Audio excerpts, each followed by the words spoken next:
الله أكبر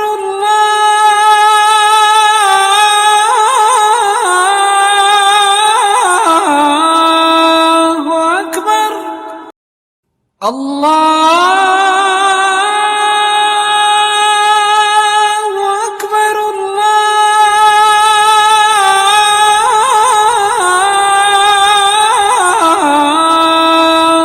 أكبر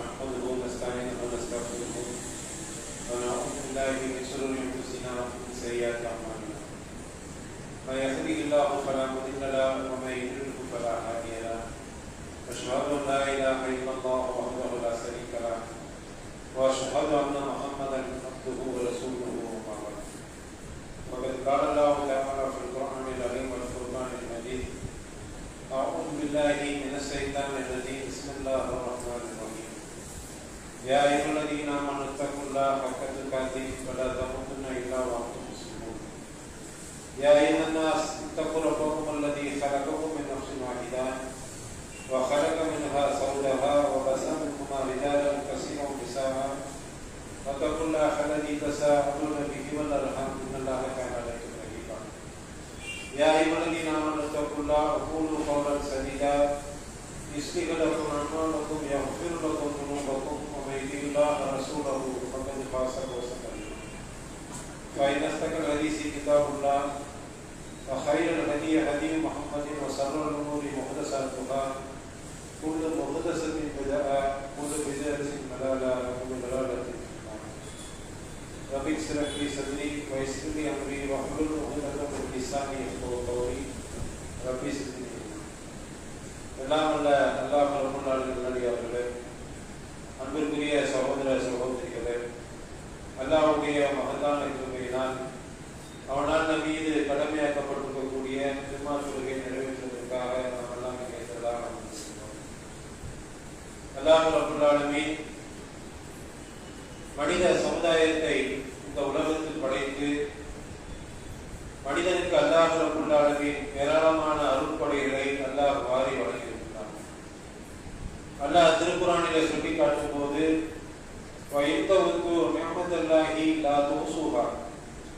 அல்லாஹ் உங்களுக்கு வழங்கியிருக்கக்கூடிய அருட்கொடைகளை நீங்கள் என்ன ஆரம்பித்தீர்கள் என்று சொன்னால் லா துஹ்ஸூஹா, உங்களால் எண்ணி முடிக்க முடியாது என்று சொல்லக்கூடிய அளவிற்கு அல்லாஹ் ஏராளமான அருட்கொடைகளை நமக்கு வாரி வழங்கியிருக்கிறார். அல்லாஹ் இன்னும் சில அத்தியாயங்களை சொல்லி காட்டும் போது அலம் நஜ்அல்லஹு ஐனை, மனிதனுக்கு பார்க்கக்கூடிய கண்களை நாம் தரவில்லையா, வலிசானன் பேசக்கூடிய நாவை நாம் தரவில்லையா, சஃபத்தை இரண்டு உதடுகளை நாம் கொடுக்கவில்லையா என்று என்ன செய்யறான் அல்லாஹ் தன்னுடைய அருட்கொடைகளை பட்டியலிட்டு காட்டுகின்றான். இந்த அருட்கொடைகள் எல்லாம் வழங்கிய போது கூட அல்லாஹ் ரப்பல் ஆலமீன் சொல்லி காட்டும் போது இன்னல் இன்சான லிரப்பிஹி கனூத், மனிதன் நிச்சயமாக அல்லாஹ்வுக்கு நன்றி கட்டவனாக இருக்கின்றான். அப்ப அல்லாஹ் நமக்கு வழங்கியிருக்கக்கூடிய அருட்கொடைகளை நாம சரிவர பயன்படுத்திக் கொள்ள வேண்டும். அல்லாஹ் ரப்பல் ஆலமீன் நமக்கு வழங்கியிருக்கக்கூடிய ஏராளமான அருட்கொடைகள்ல அல்லாஹ் நமக்கு வழங்கக்கூடிய முக்கியமான அருட்கொடைன்னு சொன்னா நாம வசிக்கக்கூடிய நம்முடைய இல்லம், நம்முடைய வீடு என்பது அல்லாஹ் நமக்கு வழங்கியிருக்கக்கூடிய ஒரு மிகப்பெரிய ஒரு அருட்கொடை தான். ஒரு மனிதனுக்கு வீடு இல்லைன்னு சொன்னா அவனுடைய நிலைமை என்ன? அல்லாஹ் திருக்குர்ஆன்ல சொல்லி காட்டும் போது வல்லாஹு ஜஅல லக்கும் மின் புயூதிக்கும் சகானா, மனிதனுக்கு நாம் என்ன செய்யறோம், உங்களுடைய வீடுகள்ல உங்களுக்கு நாம் நிம்மதியை மன அமைதியை நாம் ஏற்படுத்தி இருக்கின்றோம். மனிதனுக்கு மன அமைதி ஏற்படுத்தக்கூடிய இடமாக வீடுகள் இருக்கின்றது. மனிதன் எவ்வளவுதான் வெளியே நம்ம வேலைக்கு போயிட்டு வந்தாலும், நாம வியாபாரம் செய்யக்கூடிய மக்களாக இருந்தாலும், நமக்கு வீட்டுக்கு நம்ம திருமணம் சொன்னா நம்ம ஒரு மன அமைதி நமக்கு கிடைக்குது. வெளிநாடுகள்ல வேலை செய்யக்கூடியவராக இருந்தாலும், நல்ல கை நிறைய சம்பளம் வாங்கக்கூடியவர்களாக இருந்தாலும், அந்த லீவுல வீட்டுக்கு வரும்போது கிடைக்கக்கூடிய சந்தோஷத்தை அவன் எங்கேயுமே அனுபவிக்க முடியாது. ஏன்னா வீட்டுல மனைவி மக்களோடு, நம்முடைய பெற்றோர்களோடு, நம்மோட பிள்ளைகளோடு பழகுற போது கிடைக்கக்கூடிய சந்தோஷம், மன அமைதி, நிம்மதி என்பது வேற எதுலையுமே இல்லை. அதனால அல்லாஹ் திரும்ப வீடுகள்ல உங்களுக்கு நம்ம மன நிம்மதியை அமைதியை நம்ம ஏற்படுத்தி இருக்கிறோம் என்று அல்லாஹ் ரப்பல் ஆலமீன் சொல்லி காட்டுவதை பார்க்கிறோம். அப்ப நமக்கு மன அமைதியை தரக்கூடிய அந்த வீட்டை நாம் எப்படி வழிநடத்தி சொல்லணும்? வீடு என்பது அல்லாஹ் நமக்கு வழங்கியிருக்கக்கூடிய அந்த அருள்கொடை. இந்த உலகத்துல மன நிம்மதியை தருவதோடு மட்டுமில்லாமல் நம்முடைய வீடு எப்படி இருக்குன்னு சொன்னா நமக்கு மறுமைய வெற்றியை தரக்கூடிய ஒரு வழிகாட்டி மையமாக ஒவ்வொரு மூவினுடைய வீடும் இருந்தாக வேண்டும். நம்முடைய வீடுகளுக்கு நம்ம போனோம்னு சொன்னா எப்படி மன அமைதி கிடைக்குதோ அதே போன்று மறுமை வெற்றிக்கு வழிகாட்டக்கூடிய ஒரு அழைப்பு மையமாக ஒவ்வொரு முஸ்லீமுடைய வீடும் இருக்க வேண்டும். அப்ப அதற்கு நம்ம எப்படி வீட்டை வழி நடத்த வேண்டும், ஒரு இஸ்லாமிய முன்மாதிரி வீடு எவ்வாறு இருக்க வேண்டும் என்பதை நமக்கு இஸ்லாம் அழகாக நமக்கு வழிகாட்டி தெரிவித்தது. அல்லாஹ்வும் அல்லாஹ்வுடைய தூதர் நபிகள் நாயகம் ஸல்லல்லாஹு அலைஹி வஸல்லம் அவர்கள் ஒரு வீட்டை நம்ம என்ன செய்யணும், எதையெல்லாம் செய்யக்கூடாது என்பதையெல்லாம் நமக்கு என்ன செய்யறாங்க, அழகான முறையில கற்றுத் தருவதை பார்க்கிறோம். அப்ப வீடுன்னு சொன்னா முதல்ல அதிகமாக அல்லாஹ்வை நினைவு கூறக்கூடிய இடமாக அது இருக்கணும். அல்லாஹ் ரப்பல் ஆலமீன் திருக்குர்ஆன்ல சொல்லி காட்டும் போது எப்படி சொல்லி காட்டுறான்?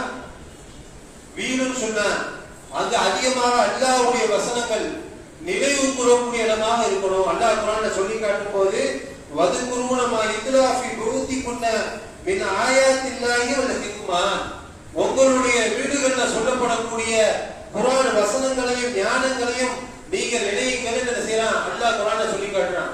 வீடுன்னு சொன்னா எப்படி இருக்கணும்? அல்லாஹ்வுடைய வசனங்கள் அதிகமாக நினைவு கூறக்கூடிய இடமாக நம்முடைய வீட்டை நம்ம என்ன செய்யணும், நாம அமைத்துக் கொள்ளணும். அதான் அல்லாஹ் குர்ஆன்ல சொல்லி காட்டுறான். உங்களுடைய வீடுகள்ல சொல்லப்படக்கூடிய திருக்குர்ஆன் வசனங்களையும் ஞானத்தையும் நீங்க நினைவுகள் என்று அல்லாஹ் சொல்லி காட்டுன்னு சொன்னா அப்ப நாம நம்முடைய வீட்டை அப்படி அமைத்துக் கொள்ளணும்.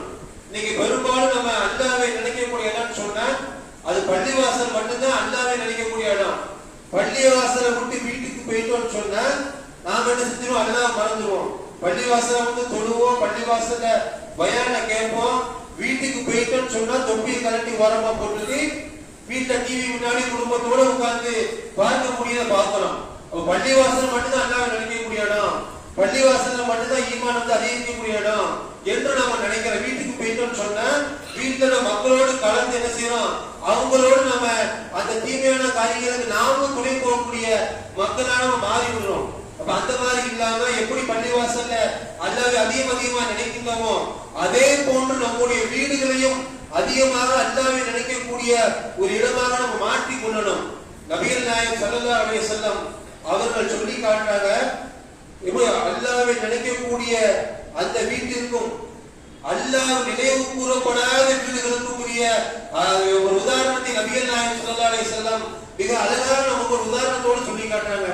என்ன உதாரணம்? மஸலுல் பைத்தில்லதி யذ்குருல்லாஹு ஃபீஹி, எந்த வீடுகள்ல அல்லாஹ்வை நினைக்கப்படுகின்றதோ அதே மாதிரி பைத்தல்லதி லா யذ்குருல்லாஹு, எந்த வீடுகள்ல அல்லாஹ்வை நினைக்கப்படவில்லையோ, எந்த வீடுகள்ல அல்லாஹ் நினைவு கூறப்படவில்லையோ இந்த இரண்டு வீடுகளுக்கும் உள்ள உதாரணம் என்னன்னு சொன்னா மஸலுல் ஹய்யவல் மையத்தி, அதாவது எந்த வீடுகள்ல அல்லாஹ்வை அதிகமாக நினைவு கூறுகிறார்களோ அந்த வீடு யாருக்கு சமம் சொன்னா உயிருள்ளவனுடைய ஒருத்தருக்கு சமம். எந்த வீடுகள்ல அல்லாஹ்வை நினைக்கவே இல்லையோ, தொழுகையே நடைபெறல, வீட்டுல யாருமே தொழக்கூடிய மக்களாக இல்ல, குர்ஆனை எடுத்து யாரும் ஓதக்கூடிய மக்களாக இல்ல, வீட்டுல எந்த ஒரு மார்க்க சம்பந்தமான எந்த காரியமும் நடைபெறல, எதிர்த்து சுபு தொழுவது கிடையாது, எப்ப பார்த்தாலும் வீட்டுல டிவி முன்னாடி உட்கார்ந்து கொண்டு நேரத்தை பொழுதுபோக்கி கொண்டிருக்கோம்னு சொன்னா இந்த வீட்டுக்கு நபிகள் நாயகம் ஸல்லல்லாஹு அலைஹி வஸல்லம் அவர்கள் சொல்லக்கூடிய உதாரணம் என்ன? மையத்து, செத்த பிணத்துக்கு சமம் அப்படின்னு சொல்லி காட்டுறாங்க. எவ்வளவு மோசமான உதாரணம் பாருங்க. எந்த வீடுகள்ல அல்லாஹ்வை பற்றி நினைவே கூறப்படலையோ, மார்க்க சம்பந்தமான எந்த நற்காரியம் நடைபெறல, தொழுவே கிடையாது, காலையில் எந்திக்கிறது 8 மணிக்கு தான், சுபஹ் தொழுகை நேரத்தை கூட கண்ணால பார்த்தது கிடையாது, 8 மணிக்கு தான் நகை வீடுகள் எப்ப எப்படின்னு சொன்னா 8 மணிக்கு தான் முடியும், சுபஹ் தொழுகை இருக்கவே இருக்காது. அப்ப இந்த மாதிரியான வீடுகள் அல்லாஹ்வை பற்றி சிறிதும் கூட நினைக்காத வீடுகளுக்கு நபிகள் நாயகம் ஸல்லல்லாஹு அலைஹி வஸல்லம் நபி ஸல்லல்லாஹு அலைஹி வஸல்லம் அவர்கள் சொல்லக்கூடிய ஓமை என்ன? மையத்து, செத்த பிணத்துக்கு அவர்கள் சமம், அந்த வீடு சமம் என்று செய்யறாங்க. நபிகள் நாயகம் ஸல்லல்லாஹு அலைஹி வஸல்லம் அவர்கள் சொல்லி காட்டுவதை நம்ம பார்க்கிறோம். அப்ப நம்முடைய வீடுகள் அந்த மாதிரி இல்லாம வீட்டுல இருக்கக்கூடிய ஒவ்வொரு மக்களும் 5 நேர தொழுகையை பேணி தொழக்கூடியவர்களாக, வீட்டுல அதிகமாக திருக்குர்ஆன் ஓதக்கூடிய ஒரு இடமாக நம்முடைய வீட்டை நாம மாற்றிக் கொள்ளணும். அதனால நபிகள் அவர்கள் எந்த அளவுக்கு சொல்லி காட்டாங்கன்னு சொன்னா, லா தஜஅலு புயூத்தக்கும் மகாபிர், உங்களுடைய வீடுகளை சமக்குழிகளாக கபர்களாக மாற்றி விடாதீர்கள். உங்களுடைய வீடுகள்ல கபர்ஸ்தானாக நீங்கள் மாற்றி விடாதீர்கள் என்று ரசூலுல்லாஹ் சொல்லி காட்டுறாங்க. ஏன் சொன்னா, இந்த சைத்தான யன்ஃபிரு மின் பைத்தில்லதி துக்ராவு ஃபீஹி சூரத்துல் பக்ரா, அதாவது வீட்ல இந்த குர்ஆன் எதுக்கு ஓதணும்னு சொன்னா அந்த வீடு எதுக்கு சமமா? கபர்ஸ்தானுக்கு சமம். ஒரு கபர்ஸ்தான்ல ஒரு மையத்தை அடக்கம் பண்ணணும்னு சொன்னா அந்த கபர்ஸ்தான்ல ஏதாவது நன்மை செய்ய முடியுமா? கபர்ஸ்தான் பாலடைஞ்ச இடமாக, இருட்டு பிடிச்ச இடமாக, புழு பூச்சியை நடமாடக்கூடிய இடமாக இருக்கும். கபர்ஸ்தான்ல எந்த ஒரு நன்மையுமே நடக்காது. செத்த பிணத்தில் அடக்கப்பட்டிருக்கக்கூடிய ஒரு இடமாக இருக்கும். அதுல சொல்றீங்க, லா தஜஅலு புயூத்தக்கும் மகாபிர், உங்களுடைய வீடுகளை நீங்க கபர்ஸ்தானாக கபர்குழியாக நீங்கள் மாற்றி விடாதீர்கள் என்று சொல்லிவிட்டு, எந்த வீடுகள்ல திருக்குர்ஆன் ஓதப்படுதோ, எந்த வீடுகள்ல சூரத்துல் பக்ராவை ஓதுகிறார்களோ அந்த வீட்டிலிருந்து ஷைத்தான் விரட்டு ஓடிடுவான் என்று செய்றாங்க. நபிகள் நாயகம் ஸல்லல்லாஹு அலைஹி வஸல்லம் அவர்கள் நாம வீட்டுல கடைபிடிக்க வேண்டிய ஒரு ஒழுங்காக அல்லாஹ் சொல்லி காட்டுறாங்க. உங்களுடைய வீடுகள்ல திருக்குர்ஆனை எடுத்து ஓதுங்க, அதுவும் குறிப்பாக சூரத்துல் பக்ராவை நீங்க ஓதுங்க. திருமறை குர்ஆனுடைய 2வது அத்தியாயம், திருக்குர்ஆனுடைய மிகப்பெரிய ஒரு அத்தியாயம். சூரத்துல் பக்ராவிற்கு பலவிதமான சிறப்புகளை நபிகள் நாயகம் ஸல்லல்லாஹு அலைஹி வஸல்லம் அவர்கள் சொல்லி காட்டுறாங்க. எந்த வீடுகள்ல சூரத்துல் பக்ரா ஓதப்படுகிறதோ அந்த வீட்டை விட்டு ஷைத்தான் விரட்டோடி விடுகிறான். ஷைத்தானை விரட்டுறது எவ்வளவு முக்கியமான விஷயம். ஷைத்தான் அல்லாஹ்விடத்துல சவால் விட்டு வந்திருக்கிறான். உன்னுடைய மனிதர்களை வழிநடப்பேன், அவர்களுடைய நேர்வழியில் சென்று நான் அமர்ந்து கொள்வேன், அவர்களை கொண்டு நரகத்தை நான் நிரப்புவேன். ஒவ்வொரு மனிதனுடைய அந்த உள்ளத்துல புகுந்து ஷைத்தான் என்ன செய்வான்? தீய எண்ணத்தை தூண்டுவது ஷைத்தானுடைய வேலை. அப்ப அந்த ஷைத்தானை நீங்க விரட்டணும்னு சொன்னா உங்களுடைய வீடுகள் என்ன செய்ய, சூரத்துல் பக்ராவை நீங்க ஓதுங்க என்று நபிகள் நாயகம் ஸல்லல்லாஹு அலைஹி வஸல்லம் அவர்கள் சொல்லி காட்டுகிறார்கள். ரசூலுல்லாஹ் சொல்றாங்க, ஹாக்கிம்ல இடம்பெறக்கூடிய செய்தி, எந்த வீடுகள்ல சூரத்துல் பக்ரா ஓதப்படுகிறதோ அந்த வீட்டுல ஷைத்தான் நுழைய மாட்டான். ஷைத்தான் நுழைவதை விட்டு நம்ம வீடுகள்ல ஷைத்தான் நுழைவதை விட்டு தடுக்கக்கூடிய ஒரு காரியம் என்ன? வீட்டை சூரத்துல் பக்ரா ஓதணும். நாம எடுத்து ஓதனா காலை நேரங்கள்ல நம்முடைய மனைவியை ஓத சொல்றாங்க, நம்முடைய பிள்ளைகள் இருக்காங்க, நம்முடைய பிள்ளைகளுக்கு என்ன செய்யலாம்? தினமும் சூரத்துல் பக்ராவை வீட்டை நீ ஓத செய்யலாம். எவ்வளவு பெரிய சிறப்புக்குரிய ஒரு அத்தியாயம் சொன்ன நபிகள் நாயகம் ஸல்லல்லாஹு அலைஹி வஸல்லம் அவர்கள் இந்த சூரத்துல் பக்ராவுடைய சிறப்பை சொல்லி காட்டும் போது திருமீதியில 2307வது ஹதீஸ் இடம்பெறுது. அல்லாஹ் ரப்பல் ஆலமீன் இந்த வானம் இந்த பூமியை படைப்பதற்கு 2000 வருடங்களுக்கு முன்பாக, இந்த வானம் பூமியை அல்லாஹ் படைக்கல, அதற்கு 2000 வருடங்களுக்கு முன்பாக அல்லாஹ் ஒரு ஏட்டை எழுதினான். அந்த ஏட்டிலிருந்து அல்லாஹ் என்ன செய்யறானா, 2 வசனத்தை எடுத்து சூரத்துல் பக்ராவை அல்லாஹ் நிறைவு செய்தான். இந்த பக்ராவுடைய சிறப்பை ரசூலுல்லாஹ் சொல்லி காட்டுறாங்க. நாம என்ன செய்யறது? பக்ரா எடுத்து ஓத மாட்டேங்குது. வீட்டுல திருக்குர்ஆன் இருக்குது, திருக்குர்ஆன்ல நம்ம கையில வச்சிருக்கக்கூடிய போன்ல குர்ஆனுடைய அப்ளிகேஷன்ஸ் தான் இருக்குது. ஆனா என்ன செய்ய மாட்டோம்? போனை மற்ற விஷயங்களுக்கு பயன்படுத்துறோமே தவிர இவ்வளவு சிறப்பு மிக்க அல்பக்ரா என்ற அத்தியாயத்துல நாம வீட்டுல ஓதுறது கிடையாது. அப்ப ரசூலுல்லாஹ் சொல்லி காட்டாங்க, அல்லாஹ் ரப்பல் ஆலமீன் 2000 வருடங்களுக்கு முன்பாக ஏற்றப்பட்ட ஏட்டிலிருந்து 2 வசனங்களை எடுத்து அல்லாஹ் என்ன செய்தான்? சூரத்துல் பக்ராவை நிறைவு செய்தான் என்று சொல்லிட்டு, எந்த வீடுகள்ல 3 நாளைக்கு சூரத்துல் பக்ரா ஓதப்படலையோ, ஒரு நாள் கழிஞ்சிருச்சு பக்ராவை ஓதல, 2 நாள் கழிஞ்சிருச்சு ஓதல, 3 நாள் கழிஞ்சு நம்ம வீட்டுல குர்ஆன் ஓதப்படவே இல்லை, சூரத்துல் பக்ரா நம்ம ஓதவே இல்லைன்னு சொன்னா அந்த வீடுல கண்டிப்பாக ஷைத்தான் நுழைவான் என்று செய்றாங்க. நபிகள் நாயகம் ஸல்லல்லாஹு அலைஹி வஸல்லம் அவர்கள் சொல்லி காட்டக்கூடிய செய்திகளை நம்ம பார்க்கிறோம். அப்ப நாம என்ன செய்யக்கூடிய வீடுகள்ல திருக்குர்ஆன் அதிகமாக நம்ம எடுத்து ஓதணும். பள்ளிவாசல் மட்டும் ஓதாம வீடுகள்ல நம்ம திருக்குர்ஆன் நம்ம என்ன செய்யணும்? நாமளும் ஓதணும், நம்முடைய குடும்பத்தை ஓதுமாறு நம்ம ஏவணும். இப்படி குர்ஆன் ஓதுவதன் மூலமாக ஷைத்தானை நம்ம என்ன செய்யும்? நம்மால் விரட்ட முடியும் என்பதை நபி ஸல்லல்லாஹு அலைஹி வஸல்லம் அவர்கள் சொல்லி காட்டுவதை நம்ம பார்க்கிறோம். அதே மாதிரி நாம வீடுல கடைபிடிக்க வேண்டிய இன்னொரு முக்கியமான விஷயம் என்னன்னு சொன்னா, நபிகள் நாயகம் ஸல்லல்லாஹு அலைஹி வஸல்லம் அவர்கள் சொல்லி காட்டுறாங்க. புகாரில 432வது செய்தியாக இடம்பெறுது. அல்லாஹ்வுடைய தூதர் சொல்றாங்க, அஜஅல் புயூத்திக்கும் மின் ஸலாத்திக்கும் வலா தத்தஹிதுஹா புக்ரன், அதாவது உங்களுடைய வீடுகள்ல தொழுகை இல்லாத, தொழுகை உட்பட எந்த வணக்கமும் நடக்காத கபர்ஸ்தானா உங்களுடைய வீட்டை நீங்கள் மாற்றி விடாதீர்கள். உங்க உங்களுடைய தொழுகையில் சிலவற்றை உங்களுடைய வீடுகளில் நீங்கள் தொழுது கொள்ளுங்கள் என்று செய்றாங்க. நபிகள் நாயகம் ஸல்லல்லாஹு அலைஹி வஸல்லம் அவர்கள் சொல்லி காட்டுறாங்க. அதாவது நாம தொழக்கூடிய சுன்னத்தான தொழுகைகள் இருக்குது நம்முடைய வீடுகள்ல நம்முடைய பெண்களை சொல்லணும். பெண்கள் வந்து ஃபர்து தொழுகை வீட்டுல தொழணும். வீட்டுல தொழுவதுதான் சிறந்தது.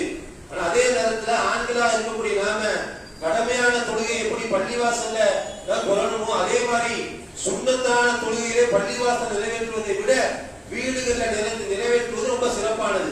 நபி ஸல்லல்லாஹு அலைஹி வஸல்லம் அதான் சொல்லி காட்ட உங்களுடைய தொழுகைகளை என்ன செய்ய சிறவற்ற உங்களுடைய வீட்டுல நிறைவேற்றுங்க. நாம ஹதீஸ்களை பார்க்க நபிகள் நாயகம் ஸல்லல்லாஹு அலைஹி வஸல்லம் அவர்கள் பள்ளிவாசலுக்கு வருவது முன்பாக சுன்னத்தான தொழுகை என்ன செய்வாங்கன்னு சொன்னா தங்களுடைய வீடுகள்ல தான் நிறைவேற்றுவாங்க. அப்ப நம்ம சுன்னத்தான தொழுகையில வீட்டுல அதிகமாக தொழணும். வீட்டுல அதிகமாக தொழும் போது நமக்கு வீடுகள்ல அதிகமாக நன்மை கிடைக்கும். நபி ஸல்லல்லாஹு அலைஹி வஸல்லம் அவர்கள் சுன்னத்தான தொழுகையில வீட்டுல நிறைவேற்றி விட்டுதான் செய்வாங்கன்னா பள்ளிவாசலுக்கு வருவார்கள் என்பதை நாம பார்க்கின்றோம். வீடுகள்ல தொழுகையை நம்ம நிறைவேற்றும் போது என்ன மாதிரி ஒரு சூழல் வீட்டுல ஏற்படும் சொன்னா நம்முடைய குழந்தைகள் இருக்கும். அந்த குழந்தைகள் வந்து நாம எந்த காரியத்தை செய்யறோமோ அதைத்தான் முன்மாதிரியாக இருக்கும். நாம எப்ப பார்த்தாலும் வீட்டுல செல்போனை நோண்டி கொண்டோம் வீட்டுல உட்கார்ந்து கொண்டு சினிமாவை பார்த்துட்டோம்னு சொன்னா அப்ப குழந்தைகள் அதே தான் ஃபாலோ பண்ணும். தீமையான காரியங்களை கூட நம்மள முன்மாதிரியாக எடுத்துதான் குழந்தைகள் நிறைவேற்றுது. அப்ப நம்ம வீட்டுல வந்து தொழுகையை நிறைவேற்றும் போது நாம சுன்னத்தான வீட்டுல நிறைவேற்றும் போது நம்முடைய சின்ன பிள்ளைகள் பார்க்கும். ஆனா இந்த மாதிரி நம்ம தொழணும், தொழுகை என்பது நம்ம மார்க்கத்துல சொல்லப்பட்டது என்று அந்த குழந்தைகள் நம்மை முன்மாதிரியா எடுத்துக்கொண்டு அவர்கள் எதிர்காலத்தில் தொழுவதற்கு நாம வீட்டுல தொழுவதற்கு தூண்டுகோலாக அமையும். அப்ப நபிகள் நாயகம் ஸல்லல்லாஹு அலைஹி வஸல்லம் என்ன செய்றாங்க, உங்களுடைய வீடுகளை நீங்க என்ன செய்ய தொழுது கொள்ளுங்கள். தொழுகைகள்ல சிலவற்றை உங்களுடைய வீடுகளை நீங்க தொழுங்க. அதே மாதிரி திருமறை குர்ஆன வீட்டுல அதிகமாக நீங்க ஓதுங்க. திருக்குர்ஆனை ஓதுறதுனால எந்த மாதிரி ஒரு நன்மை வீட்டுல கிடைக்குதுன்னு சொன்னா நம்ம ஹதீஸ்ல ஒரு சம்பவத்தை நம்ம பார்க்கிறோம்.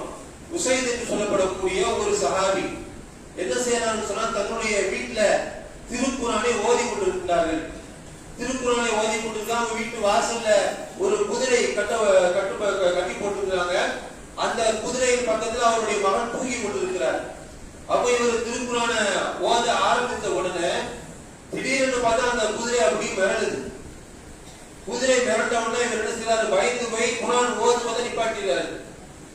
அப்படி குர்ஆன் ஓதுவதை நிப்பாட்டிட்டு அவர் வானத்தை பார்க்கிறாரு. வானத்துல வெள்ளை நிறத்துல ஒரு காட்சி அவருக்கு தென்படுது. அது அப்படியே அவர் குர்ஆனை ஓதுவதை நிப்பாட்டின உடனே அது வானியை நோக்கி அப்படி சென்று விடுகிறது. இவர் என்ன செய்யறாரு, மறுபடியும் சரி குதிரை இப்போ மிரட்டதை நிப்பாட்டிட்டா என்று சொல்லி மறுபடியும் குர்ஆனை ஓத ஆரம்பிக்கிறார். மறுபடியும் ஓத ஆரம்பித்த மறுபடியும் குதிரை கடுமையாக மிரள ஆரம்பிக்கிறது. அப்ப வானத்தை பார்க்கிறாரு. வானத்துல வெள்ளை நிறத்துல ஒரு தோற்றம் ஒரு உருவம் என்ன செய்து இவருடைய வீட்டை நோக்கி வந்து கொண்டிருக்கின்றது. இவர் குர்ஆன் ஓதுவதை நிப்பாட்டின உடனே மறுபடியும் அந்த வெள்ளை நிற உருவம் வானத்தை நோக்கி சென்று விடுகின்றது. இதே மாதிரி 3 முறை நடக்குது. இவர் எதற்காக இவர் பயந்து போய் குர்ஆன் ஓதுவதை நிப்பாட்டினார். எதற்காக சொன்னா அந்த குதிரை மிரளுகின்றது. அந்த குதிரை பக்கத்துல இவருடைய மகன் உறங்கி கொண்டிருக்கிறார்.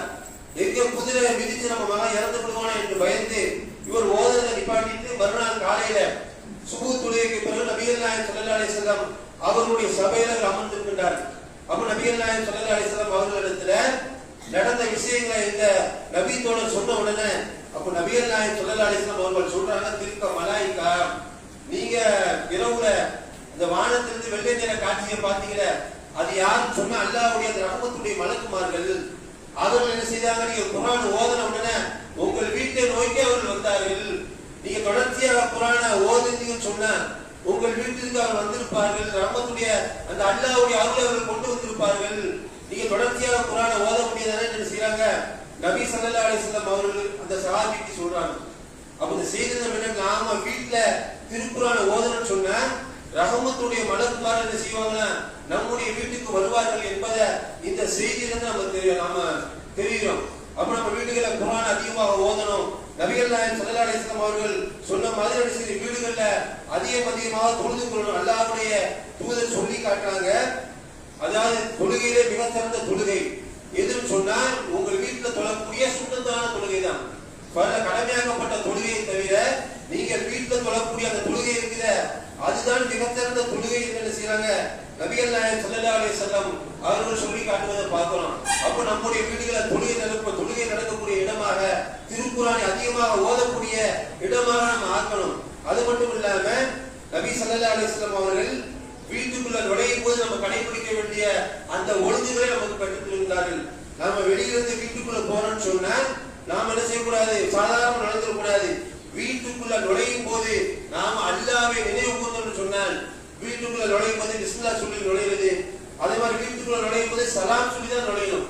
அல்லாஹ் திருக்குறான்ல நம்ம கற்றுத் தருகிறான். உங்கள் வீடுகளோ உங்கள் வீடுகள் அல்லாத மற்ற வீடுகளிலே நீங்க நுழையும் போது சலாம் சொல்லாம நுழையாதீங்க. வீடுகள் நுழையும் போது யாருமே இல்லை என்று சொன்னாலும் அஸ்ஸலாமு அலைக்கும் வரஹ்மத்துல்லாஹி வபரகாத்துஹு என்று நம்ம சலாம் சொல்லிதான் நம்முடைய வீட்டுக்குள்ள நுழையணும்.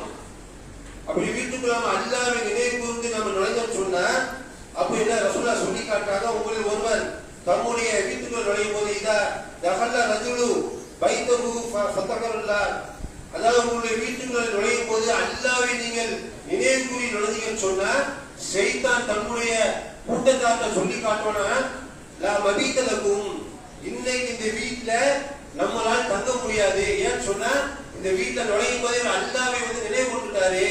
அப்ப நாம அல்லாஹ்வை நினைவு கூர்ந்து வீட்டுக்குள்ள நுழையும் போதே பிஸ்மில்லாஹ் என்று சொல்லி நுழைவதன் மூலமாகவோ அஸ்ஸலாமு அலைக்கும் வரஹ்மத்துல்லாஹி என்று சலாம் சொல்லி நுழைந்து அல்லாஹ்வை நினைவு கொண்டோம்னு சொன்னா ஷைத்தான் தன்னுடைய கூட்டத்தாரை அழைப்பானா. கூட்டத்தாரை அழைத்து சொல்வானா, லா மபீத லகும், இன்னைக்கு இந்த வீட்டுல நம்மளால தங்க முடியாது. ஏன்னா இந்த வீட்டுல அல்லாஹ்வை நினைத்து கொண்டே இருக்கிறாங்க, குர்ஆனை ஓதிக்கொண்டே இருக்கிறாங்க, தொழுது கொண்டே இருக்கிறாங்க. இந்த வீட்டுல நமக்கு இடம் கிடையாது, தங்குறதுக்கு இடம் கிடையாது, சாப்பிடுவதற்கு இந்த வீட்டுல எதுவும் நமக்கு இல்ல என்று சொல்லி ஷைத்தான் வெளியேறி விடுவான்னு என்ன செய்யறாங்க, நபிகள் நாயகம் ஸல்லல்லாஹு அலைஹி வஸல்லம் அவர்கள் சொல்லி காட்டுறாங்க.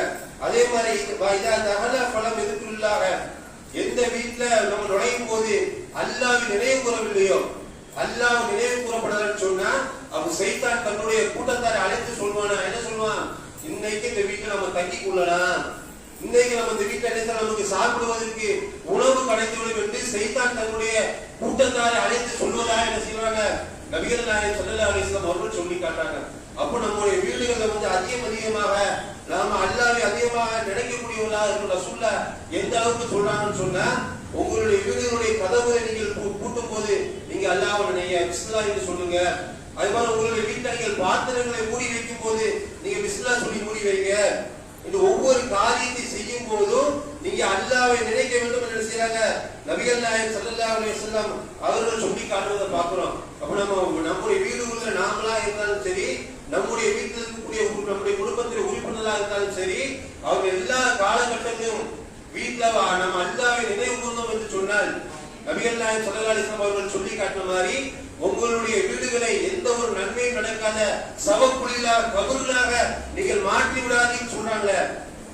அப்ப அந்த பொறுப்பு நமக்கு இருக்கு. நாம் அந்த மாதிரி நம்முடைய வீட்டை அமைத்துக் கொள்ளாமல் நம்முடைய வீடுகள்ல அதிகமாக தொழுகை உட்பட எல்லா இபாதத்தும் நம்முடைய வீட்டில் நடக்கணும். நம்முடைய குடும்பத்தாரை அப்படி வைத்துக் கொள்ளணும். அல்லாஹ் திருக்குறான்ல சொல்லி காட்டும் போது யா அய்யுஹல்லதீன ஆமனூ கு அன்ஃபுஸக்கும் வ அஹ்லீக்கும் நார், ஈமான் கொண்ட மக்களே உங்களையும் உங்களுடைய குடும்பத்தாரையும் நரகத்துடைய நெருப்பிலிருந்து நீங்கள் பாதுகாத்துக் கொள்ளுங்கள். நரக நெருப்பிலிருந்து பாதுகாக்கக்கூடிய அந்த பொறுப்பு நம்மளை பாதுகாத்தது மட்டுமல்லாம நம்முடைய குடும்பத்தார நரக நெருப்பிலிருந்து பாதுகாக்க வேண்டிய அந்த கடமை சரியான முறையில் இறையத்தோடு வழிநடத்தக்கூடிய அந்த கடமை ஒவ்வொரு குடும்ப தலைவருக்கும் இருக்குது. அப்ப நாம அந்த மாதிரி நம்முடைய குடும்பத்து உறுப்பினர்களை வைத்திருக்கின்றோமா, நம்முடைய குடும்ப உறுப்பினருக்கு மார்க்கத்தை எடுத்து சொல்லக்கூடிய அந்த கடமை நமக்கு இருக்குது. நாம நீ பள்ளிவாசலுக்கு போறோம், பயான்ல கேட்கிறோம், மார்க்க சம்பந்தமாக நிறைய விஷயங்களை தெரிந்து கொள்றோம். நம்முடைய குடும்பத்துல பெண்கள் இருக்கிறாங்களே, நம்முடைய பிள்ளைகள் இருக்கிறாங்களே, அவர்களுக்கு மார்க்கத்தை சொல்வதற்கு ஏதாவது ஏற்பாடு செய்திருக்கிறோமா?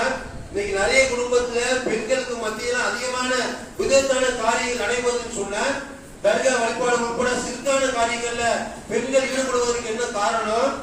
அவர்களுக்கு மார்க்கத்தை எடுத்து சொல்லக்கூடிய அந்த கடமை நம்ம சரிவர செய்யறது கிடையாது. இன்னைக்கு நம்முடைய பள்ளியில பாக்குறோம், பெண்களுக்காக சும்மா தொழுகைக்கு தனியான ஒரு ஏற்பாடு செய்திருக்கிறோம். அவர்களுக்கு தனியா வருவதற்கு தனி வழி ஏற்பாடு செய்யப்பட்டிருக்கின்றது. அதே மாதிரி அவர்கள் ஒழு செய்வதற்கு தனியாக நம்ம இடத்தை ஏற்பாடு செய்திருக்கிறோம். அப்ப ஜும்மா தொழுகைக்கு பெண்களுக்கு ஏற்பாடு இருக்குது. ஜும்மா தொழுகைக்கு உங்களுடைய பெண்களை நீங்கள் அழைத்து வருவதன் மூலமாக ஒவ்வொரு வாரமும் மார்க்க சம்பந்தமான பல விஷயங்களை அவர்கள் அறிந்து கொள்ள முடியும். தொழுகையுடைய சட்டங்களை தெரிந்து கொள்ளலாம். இஸ்லாத்துடைய அடிப்படையான விஷயங்களை ஒவ்வொரு ஜும்மா பயான் போது எடுத்து சொல்லப்படும் போது நாம எப்படி அறிந்து கொள்கின்றோமோ அதே மாதிரி நம்முடைய குடும்பத்து பெண்களும் என்ன செய்வாங்க, அறிந்து கொள்வாங்க. அப்ப நம்ம என்ன செய்ய, நம்முடைய பெண்களை இங்க சும்மா ஜும்மாவுக்கு அழைத்து வரலாம். ஜும்மாவுடைய பயான்களை கேட்பதன் மூலமா மார்க்க சட்டங்கள் அவர்கள் தெரிந்து கொள்வார்கள், இறையச்சம் அதிகரிக்கும். அப்ப இந்த மாதிரி மார்க்க அடிப்படையில நம்முடைய குடும்பத்தை உருவாக்கக்கூடிய அந்த கடமை நமக்கு இருக்குது. அதான் அல்லாஹ் சொல்லி காட்டுறான், உங்களையும் உங்களுடைய குடும்பத்தாரையும் நரகத்துடைய நெருப்பிலிருந்து பாதுகாத்துக் கொள். அப்ப நம்முடைய பள்ளியில வரக்கூடிய ஞாயிற்றுக்கிழமையிலிருந்து பெண்களுக்கான மதரசா ஏற்பாடு செய்திருக்கிறாங்க. 2 வருஷ கோர்ஸ் பெண்களுக்கான அந்த தீனியாத்து வகுப்புகள் நம்மளுடைய பள்ளியில வச்சு ஆரம்பிக்க இருக்கிறாங்க. அப்ப அதுல எல்லாம் என்ன செய்யலாம், நம்முடைய குடும்பத்தில் இருக்கக்கூடிய பெண்களை கலந்து கொள்ள செய்வதன் மூலமாக அவர்களுக்கு நம்மால் மார்க்கத்தை எடுத்து சொல்ல முடியும். அப்ப அந்த மாதிரி நம்ம மார்க்க அடிப்படையை உருவாக்கும் போது என்ன செய்வாங்க, நம்முடைய வீடுகள்ல தீமையான காரியங்கள் செய்வதை விட்டு குர்ஆன் அதிகமாக ஓதப்படும், அதிகமாக 5 நேர தொழுகைகளை சரியானவர் நிறைவேற்றுவார்கள். இந்த மாதிரி மார்க்க காரியம் நம்முடைய வீட்டில் நடைபெறும் போது ஷைத்தான் வீட்டை விட்டு விரண்டு ஓடிடுவான். நம்முடைய வீடு அல்லாஹ்வை அதிகமாக நினைவு கூறக்கூடிய, மறுமைக்கு வழிகாட்டக்கூடிய ஒரு அழைப்பு மையமாக நம்முடைய வீடுகள் திகழும் என்பதை நாம் உணர்ந்து கொண்டு இன்ஷா அல்லாஹ் வரக்கூடிய காலங்கள் அதிகமாக நாமும் நம்முடைய குடும்பத்திலும் மார்க்கத்தை கற்று இஸ்லாம் அல்லாஹ்வும் அல்லாஹ்வுடைய தூதரும் நம்முடைய வீடு எப்படி இருக்க வேண்டும் என்று சொல்லி காட்டுகின்றானோ அதன் அடிப்படையில் நம்முடைய வீட்டை அமைத்துக் கொள்ளக்கூடிய நன்மக்களாக அல்லாஹ் நம் அனைவரையும் ஆக்கியர்கள் தெளிவான என்று கூறி என்னுடைய முதலாவது உரையை நிறைவு செய்கிறேன்.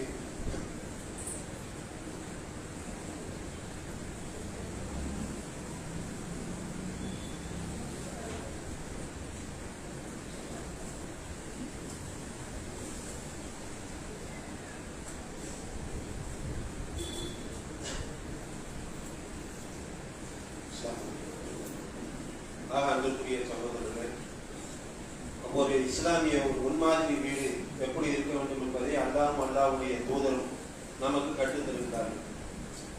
அப்ப இன்னைக்கு பெரும்பாலும் நம்ம பார்க்கிறோம், வீட்டுல நிறைய விதத்தான காரியங்களை செய்ய. ஒரு புதுசாக ஒரு வீடு கட்டி ஒரு மனிதர் குடியேற என்று சொன்னால் அந்த புதுசா வீட்டில் நம்ம வாழ ஆரம்பிக்கும் போதே விதத்தான காரியங்களை நடக்கக்கூடியதை நம்ம கண்கூடாக பார்க்கிறோம்.